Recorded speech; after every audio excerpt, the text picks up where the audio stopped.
tardes. Pierre Loti, cronista apasionado, poeta de ruinas y nostálgico de un tiempo en fuga, ha recordado en uno de sus libros un hermoso momento arqueológico. Sucedió en Egipto.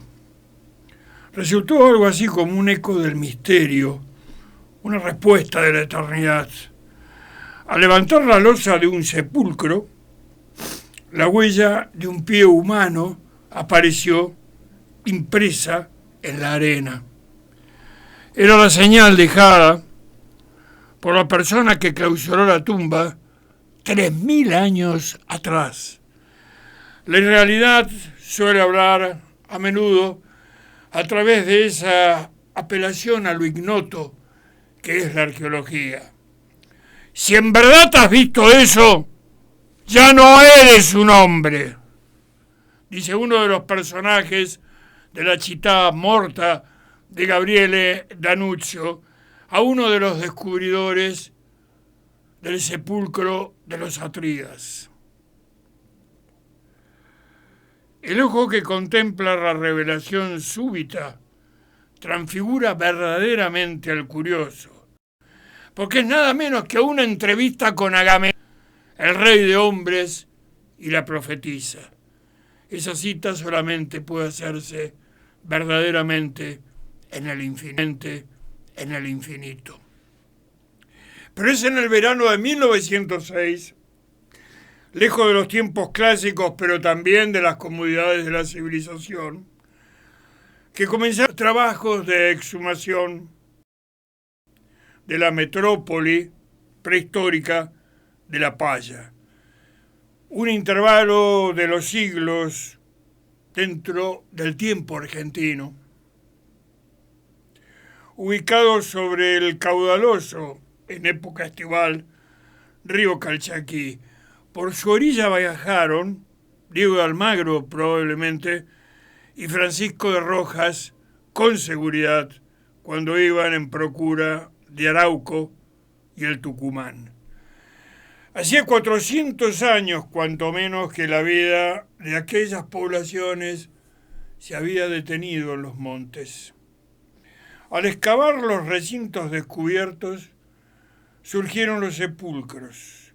La sensación que anotaba Loti se repitió ante los investigadores de la Facultad de la Filosofía y Letras de la Universidad de Buenos Aires, con su carga de sorpresa, evidentemente, y de profunda melancolía.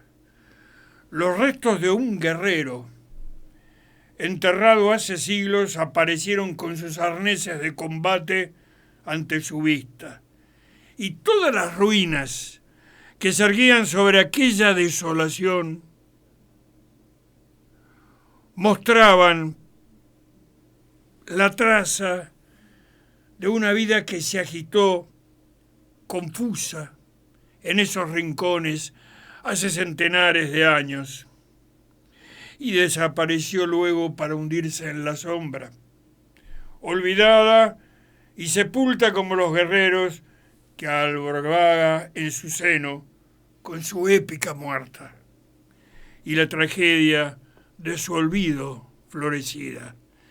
Otra presencia esta de lo remoto en la patria argentina, culminación de una aventura iniciada al anterior en el paraje salteño de Pampa Grande.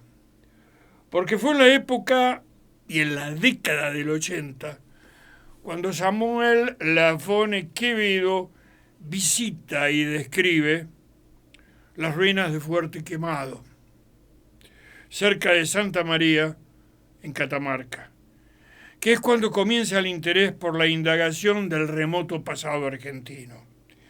Búsqueda que reconoce antecedentes desde el año anterior con la publicación de las ruinas de Tiahuanaco, Recuerdos de viaje, de Bartolomé Mitre, donde sintetiza su visión del mundo, de la historia y del papel que él y sus correligionarios debían juzgar y jugar ante la posteridad. Se comienza a asistir en la Argentina a la puesta en marcha de un conjunto de medidas destinadas a afianzar la construcción de la nacionalidad, entre las cuales se priorizan los viajes científicos por comarcas desconocidas y la fundación de museos e instituciones científicas. En 1872 se funda la Sociedad Científica Argentina, con dos viajeros naturalistas de la talla de Estanislao Ceballos y el periodista Francisco Pascasio Moreno. En Córdoba se organiza en 1869, bajo la dirección de Germán Burmeister, la Academia de Ciencias de Córdoba. Y en 1873 Moreno ya contaba con fondos académicos para hacer su primer viaje de exploración científica al Río Negro. Es en 1877 cuando Ramón Lista hizo su primer recorrido. El Museo de la Plata se fundó en 1884. A partir del Museo Antropológico de Moreno, creado en 1862 y oficializado en 1875. Dice el desaparecido antropólogo José Pérez Golán, a quien tuve el privilegio de tener de profesor en el Museo Etnográfico, que en esa tarea de conformar la nación y consolidar la modernidad del Estado, la filosofía positivista resultó una poderosa herramienta ideológica, porque sirvió para explicar las consecuencias del proyecto, señalar los obstáculos, delimitar el campo de lo moderno y disciplinar a los sectores renuentes, por atrasados o por contestatarios, a incorporarse al proceso. Acorde con el espíritu positivista, a la ciencia se le atribuyó un cometido central, es decir, el intento fáustico de llegar al estado positivo de Comte, donde el poder espiritual pasa de manos de los sabios y el poder temporal a los industriales. De ahí el afán fundacional de museos, que oficiarían como, entre comillas, catedrales profanas del saber, donde el sabio oficiaría de sumo sacerdote. Con la consolidación de las fronteras interiores tras la llamada conquista del desierto y en plena exaltación del progreso, el positivismo también serviría para legitimar la desaparición de las razas aborígenes. Con esto quiero hacer una pequeña digresión. Cuando nos referimos a aborígenes, no es un término peyorativo, porque ahora se ha dado en difundir el concepto erróneo de que ab origen significa sin origen, y no es así. Aborigen significa desde el origen. De la misma manera de que cuando un juez desarrolla una sentencia y dice, como hemos planteado ab initio, no está diciendo, como hemos planteado sin inicio de nada, llegamos a esta conclusión. De la misma manera que indígena no viene de indio, viene de inde, que es lugar, y génico de genen, que es grupo humano, de ahí gentilicio. Hay que ser preciso en los conceptos porque de la malformación de las palabras se derivan la malformación de los conceptos. De ahí ciertas presunciones y pocas simpatías que yo tengo por esto que se ha llamado ahora idioma inclusive. Estábamos hablando justamente de la consolidación de las fronteras interiores y en esto, que es la desaparición de las razas aborígenes, se inserta uno de los puntos difíciles de la antropología argentina, con hombres preocupados por la cultura material del indígena, pero no tan preocupados por la cultura y la desaparición de los portadores de la misma. Es así que muchos epígonos de esta doctrina saludaron al alcoholismo y las enfermedades como una forma incruenta de despejar los territorios que seguirían ocupados por los brazos laboriosos de la inmigración. Pero a fuerza de ser sinceros debe reconocerse que esta misma generación también produjo voces disidentes. Y tal es la de un gran argentino, otro olvidado, que es Adán Quiroga, nacido en 1863 y desaparecido en 1904, quien desde una actitud apegado a lo telúrico y empañado en la revalorización de las razas que poblaban nuestro territorio en el momento de la conquista, advertía sobre los peligros de un exagerado cosmopolitismo. Dice Adán Quiroga en su obra Calchaquí, obra que sugiero rescatar: los acontecimientos históricos han de resaltar la virilidad de la nación calchaquí y la importancia del suelo catamarqueño por sus recuerdos clásicos en la lucha de dos civilizaciones y de dos madres razas.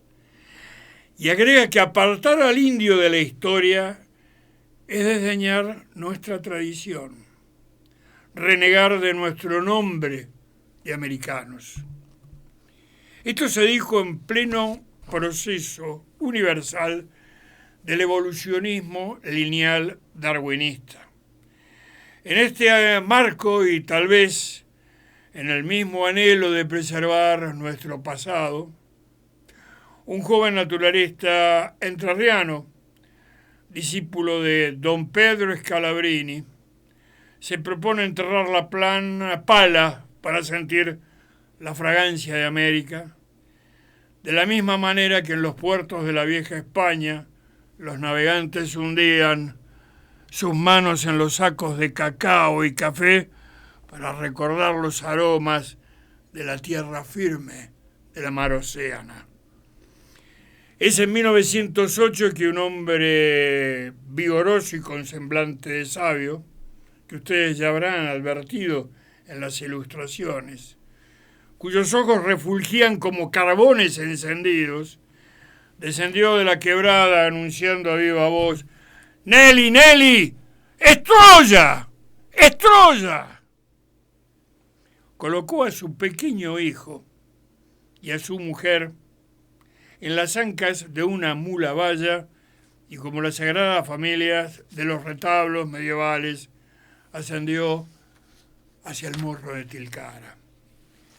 Era Juan Bautista Ambrosetti, antropólogo, arqueólogo, explorador, folclorista, historiador, lingüista, literato, naturalista, fundador del Museo Etnográfico de Buenos Aires y figura rectora de la arqueología argentina.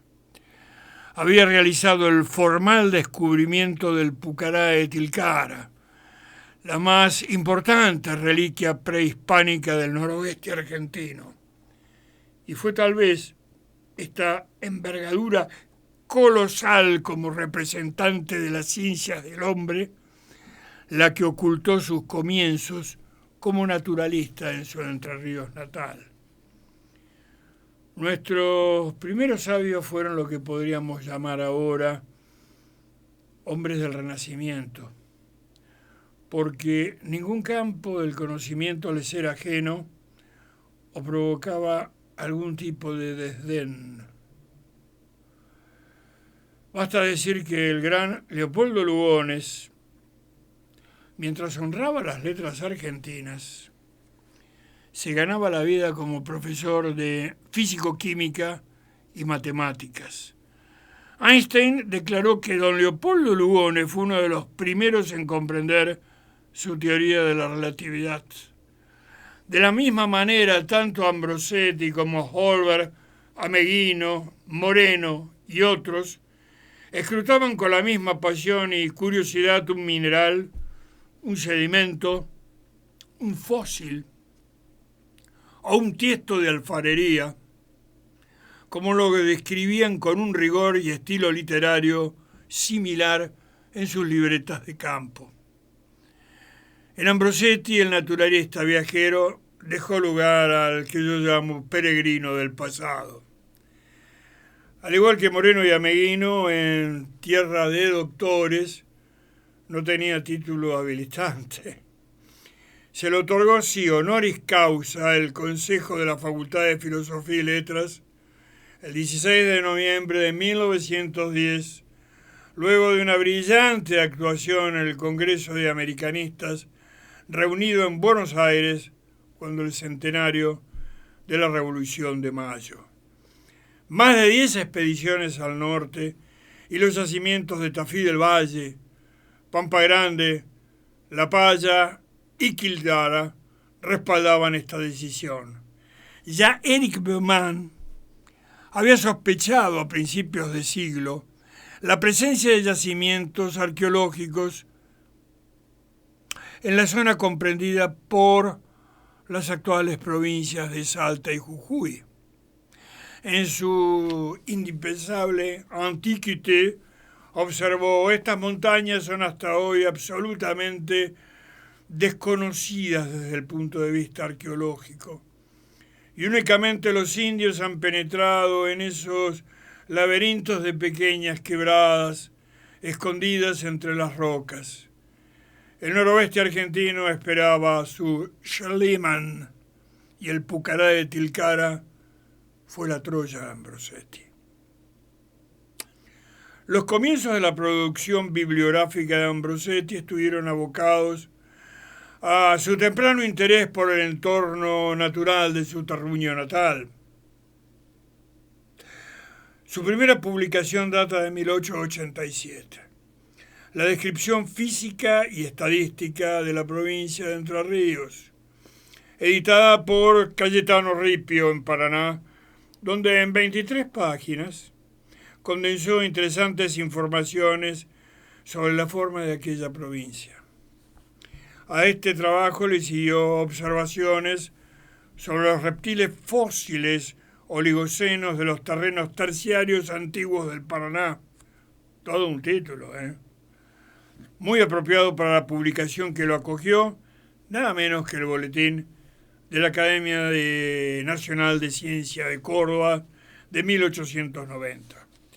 Y fue gracias al primer director del flamante Jardín Botánico, su futuro suegro, Eduardo Holberg, que se dio inicio a la impresión de la insuperable revista del Jardín Zoológico, en cuyas páginas colaboró Ambrosetti con notas biológicas y materiales para el estudio de nuestro folclore, que luego recogió para formar un volumen posteriormente conocido como Supersticiones y Leyendas, testimonio de su viva y permanente inclinación por los trabajos de biología, zoología y paleontología, entonces circunscriptos al territorio litoraleño.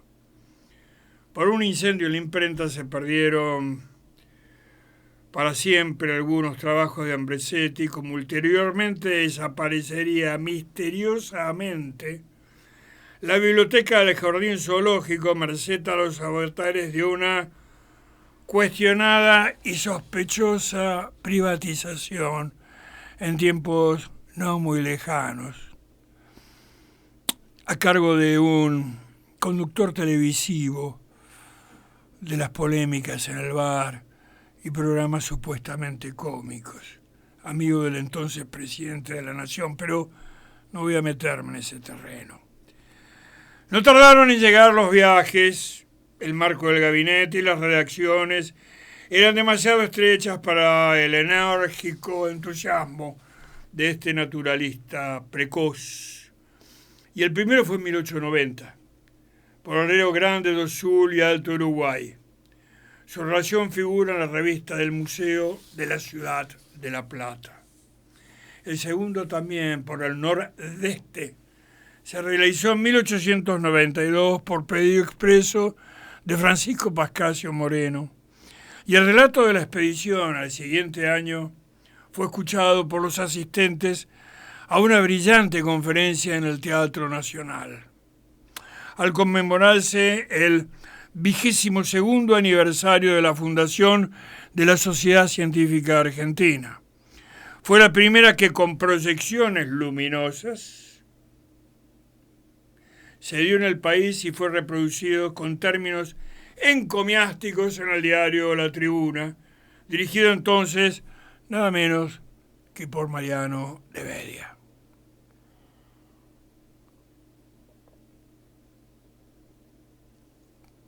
Volvería a Misiones solo para ver sus árboles, dijo en la ocasión. Lo mismo puedo decir yo después de mi último viaje a esa verdadera jardín, ese verdadero jardín de la República, sin menoscabar al Tucumán, que es la provincia de Misiones. La belleza de su flora, de sus árboles y de su gente, donde es todo un pool genético que por algo allí se festeja el Día Nacional del Inmigrante, donde se dan mezclas increíbles, como un comandante de gendarmería que conocí, cuyo papá era ucraniano y su mamá era coreana, y él era misionero, era de postres. A todo esto, era más argentino que Santos Vega y Martín Fierro juntos. Pero digo, las cruzas que se dan, ¿no? Ahora tenemos un candidato a senador, casualmente, primera generación argentina de origen coreano, que ha hecho un chimichurri mezclando el kimchi con el chimichurri, y bueno, ese será el choripán coreano de Corea del Centro. Bueno, no sé cómo lo van a llamar. Esas cosas que se dan afortunadamente en la Argentina.